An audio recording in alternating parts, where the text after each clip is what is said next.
नमस्कार दोस्तों। आज आपके सामने कर्मण रिकानेशन टॉर्कम सदायन की पुस्तक के पिछले अध्याय की अगली कड़ी लेकर उपस्थित हुआ। आइए दोस्तों, इसे बड़े ध्यान से सुनते हैं और समझते हैं। अध्याय 12वां, कर्म का स्तर। किसी भी स्थिति का विश्लेषण करते समय हमेशा प्रकाश और प्रेम ऊर्जा का प्रयोग करें। जब हम आलोचना करते हैं तो हम अपने अहंकार, ईर्ष्या और छिपे हुए उद्देश्यों की शक्ति का प्रयोग कर रहे होते हैं। जब ये शक्तियां सक्रिय होती हैं तो वे हिंसक प्रतिक्रियाएं या कर्म उत्पन्न करती है।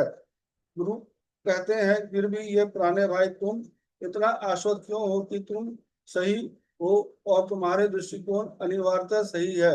हो सकता है कि जीवन के प्रति तुम्हारे दृष्टिकोण और किसी स्थिति की तुम्हारी व्याख्या में पुनः समायोजन की आवश्यकता हो। तुम्हारे उद्देश्य और दृष्टिकोण अधिक ऊंचे या शुद्ध हो सकते हैं, और यदि वे तुम्हारे लिए किसी भी समय प्राप्त की जा सकने वाली सर्वोच्च और सर्वोत्तम बात हो, तो भी तुम अपना मार्ग अपनाओ और अपने भाई को उसका मार्ग अपनाने दो।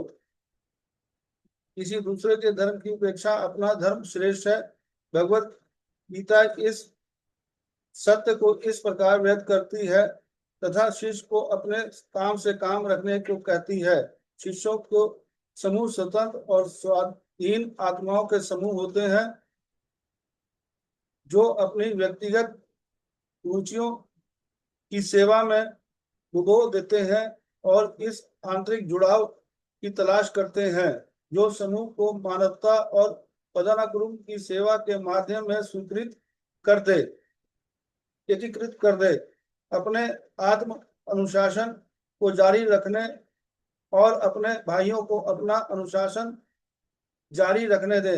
अगला कारक है जिज्ञासा। शिक्षा हमेशा इस बात पर जोर देती है अपने काम से काम रखें और दूसरों की निष्ठा में दखल ना दें, क्योंकि जिज्ञासा कर्म का कारण बनती है। जब हम जिज्ञासा रखते हैं तो हम दूसरों के आकर्षण, उनकी कमजोरियों और भ्रमों में उलझ जाते हैं और उस पर सेंसरशिप का एक प्रकार का तंत्र विकसित कर लेते हैं। यह भी अपनी इच्छा दूसरों पर थोपना है। हर किसी को अपने सबक खुद सीखने चाहिए और निजी जिंदगी अपनी ऊर्जा से जीनी चाहिए। उसे अपनी जिंदगी का अनुभव खुद ही करना चाहिए। जिज्ञासा आलोचना से अलग है। यह दूसरों के बारे में जानकारी इकट्ठा करने का एक तरीका है जिसका इस्तेमाल बाद में उनके खिलाफ किया जा सकता है, या यह उनकी असफलताओं या गलतियों का अपने निजी फायदे के लिए इस्तेमाल करने का एक तरीका है। कभी कभी इसे मनोवैज्ञानिक शोषण कहा जाता है। महान ऋषि कहते हैं, पड़ोसी का रास्ता काटने से बुरा मुझे कुछ नहीं लगता। जब महान शिक्षकों ने प्रेम के नियम पर जोर दिया तो वास्तव में हमें स्वास्थ्य, समृद्धि, आनंद, समझ और एकता की कुंजी दे रहे थे। महान शिक्षक इस बारे में कहते हैं, प्रेम मानव में परस्पर विरोधी की प्रतिक्रिया है। ज्ञान, विकसित भावना, समझ और स्पर्श श्रेय और समझ के प्रकाश के परिणाम स्वरूप क्रिया में कुशलता का प्रतीक है। यह आवश्यकताओं बाकी चीजों के एक साथ संयुक्त संबंध में लाने की क्षमता है।